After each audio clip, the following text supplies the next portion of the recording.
এটা দেখে নেব, সেটা হচ্ছে আমার ভিউয়ার্সদের ইভিনিং থট কী আছে আর তার পার্টনারের ইভিনিং থট কী আছে। এবার পরবর্তী যা আসছে সেটা দেখে নেব। যার সাথে যতটা রেজোনেট করছে ততটাই নেবে, যার সাথে রেজোনেট করবে না স্কিপ করে বেরিয়ে যাবে। দেখো, এটা কারো পার্সোনাল রিডিং নয়, তবে 100% রেজোনেট কিন্তু করবেই করবে। এবার চলো আমি মূল বিষয়টায় ঢুকে পড়ি, যেটা হচ্ছে দেখো তোমাদের হচ্ছে, যেটা আমি দেখছি তোমাদের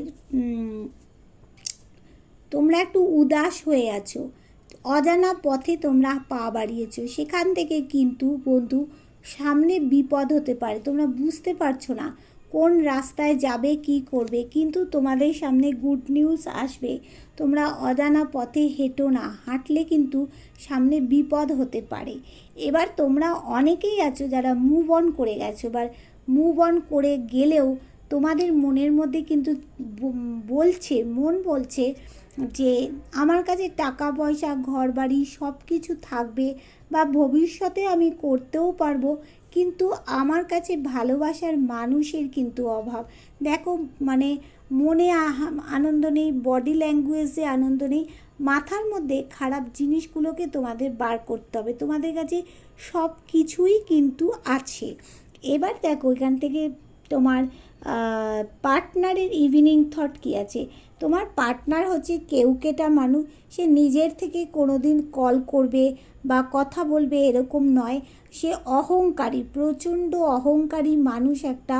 সে নিজেকে যা মানে ভাবে যে আমি এটা করব, এটা তো এটাই করব, সে অন্য রাস্তায় কিন্তু যাবে না। তুমি যতই বলো তো সে কিন্তু তোমার পার্টনার প্রচুর ঈশ্বর ভক্ত মানুষ, আর ভিতরে সব কথা সহজে বাইরে প্রকাশ করে না, কিছুটা চেপে রাখে। এবার তোমার পার্টনার তোমাকে কিন্তু অবশ্যই ভালোবাসে, এটা ইভিনিং থটের গিফটের মতো ভালোবাসা রেখে দিয়েছে।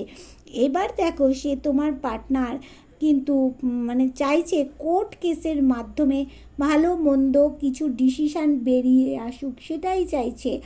আর কি চাইছে দেখো, এখান থেকে দেখা যাচ্ছে যে তোমার পার্টনার তোমাকে ভালোবাসে, চাইছে জীবনটা সুখের হোক, হ্যাপি কিছু জিনিস আসুক, সেটাই চাইছে। দেখো তোমাদের মধ্যে অ্যাবান্ডেন্স আছে, অ্যাবান্ডেন্স গুরুত্বপূর্ণ, অ্যাবান্ডেন্স না থাকলে কোনো কাজ হবে না, তাই জন্য তোমাদের জীবনটা সুখেরই হবে।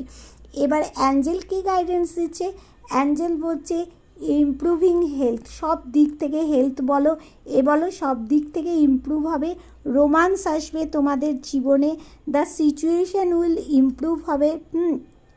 আর কি বলছে, দ্য সামথিং বেটার, আগের থেকে তোমাদের সব জায়গায় বেটার হবে। তা বলছে কি বলছে, টু ইউ আর রেডি, তুমি কি রেডি আছো, বলছে দ্য সামথিং বেটার, আগের থেকে কিছু বেটার হবেই। আর ইউ আর রেডি, তুমি কি রেডি আছো, রিমেইন পজিটিভ। দেখো ইউনিভার্স বলছে রোমান্স আসবে তোমাদের দিকে, ইমপ্রুভিং হেলথ, কারো যদি হেলথ প্রবলেম হয়ে থাকে বা যে কোনো বিষয় তোমাদের ইমপ্রুভ হবেই হবে। দ্য সিচুয়েশান উইল ইমপ্রুভ, সিচুয়েশানটা ভালো হবে, দেয়ার সামথিং বেটার, আগের থেকে বেটার হবে। বুঝতে পারলে?